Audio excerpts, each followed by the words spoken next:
Hello guys and welcome to another video, and today we will be reviewing this GT Omega Prime Lite rig. So the guys from GT Omega were kind enough to send me their new product for a review, so let's get into it. So I have been using the Prime Lite version for about a week and a half now. So when I was assembling this product, and it was nothing that much different from the assemble of the Prime version, except there are a couple of key points that I would like to address in this video, and we will start with the first one. And that is the price of the Lite version of the Prime rig. The Lite version goes for 479 euros, while the Prime one goes for 743. And here is quite an obvious reason why.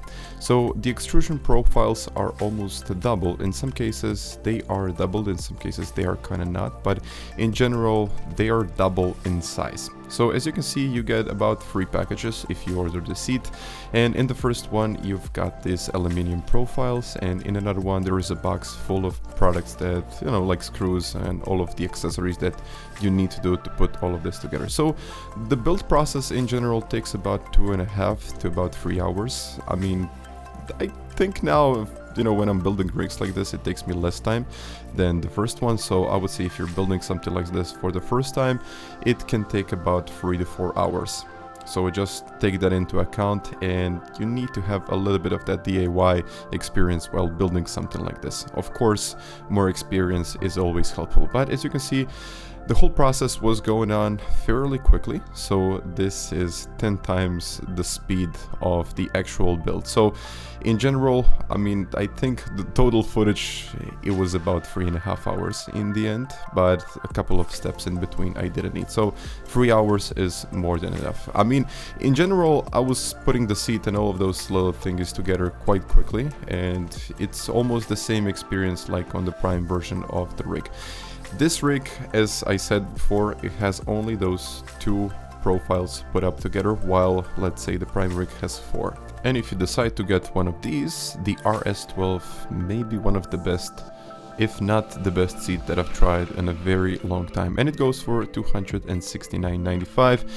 On sale it can be a little bit less, but in general it's something like that. If you use my code, you will get 5% off of your order, but this is maybe one of the best seats that I've tried, and the total process of putting it together is maybe about 5 to 10 minutes. And just the plate, when I was putting up the plate together, I was kind of readjusting all of those little things, and I was really measuring the distance from my older one, from my Prime one. And here you can see the side profiles. So these are the mounting for the wheel. And while I was driving, I had absolutely no flex. So the reason why is maybe because you got 4 bolts holding this thing on the outside and an additional 4 bolts on the inside of the profile. So in total, on each side, you have 8 bolts holding this thing together. So just imagine 8 bolts on one side, and yeah, you can just imagine that there is going to be absolutely no flex whatsoever. I mean, the aluminum profiles can take quite a hit until they really move. So just on the inside and putting, like, I think 4 bolts could be enough, but they on addition added a little bit more. And the process of putting this together can be quite difficult because it's kind of hard to find the perfect balance where your hands should be. So it took me a little bit of time to put it together, but here you can see the difference. So the difference in between the Prime one and the Lite one is in material. So in general, like, the Prime one has kind of double the material of the Prime Lite rig. I mean, it's nothing special. I think in some cases it might be an overkill, but if you want to put like a heavy wheelbase with a lot of torque, I'm talking about 10 or more peak Newton meters, so I would maybe go with the Prime one. But you can actually see that the Prime plate is holded by, of course, 4 bolts on each side.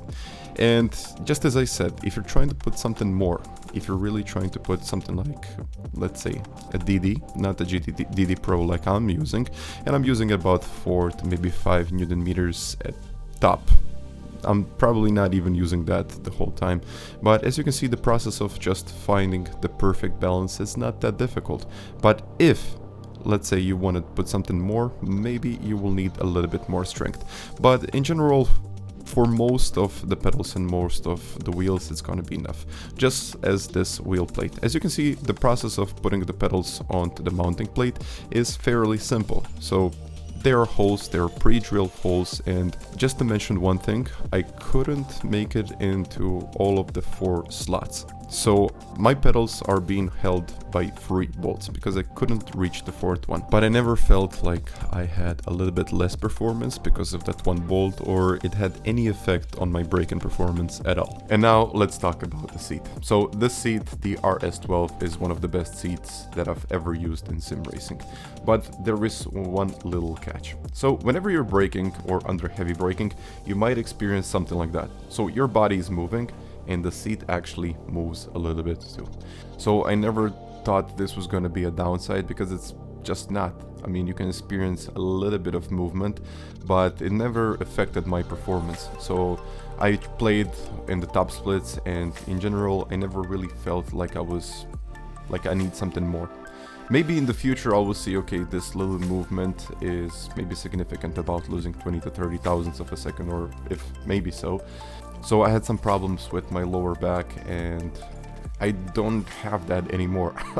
I don't know, but in general, like, the seat and the curvature of the seat really fits nicely. And also, if you have some additional lower back problems, you can put something like this back. So you got this GT Omega pillow, which you can put on pretty much anywhere on the seat, and it's usually meant to go for the lower back if you got problems with the lower back. But I mean, just the positioning of the seat and just the comfort that it provides is more than enough. So I tried using this thing.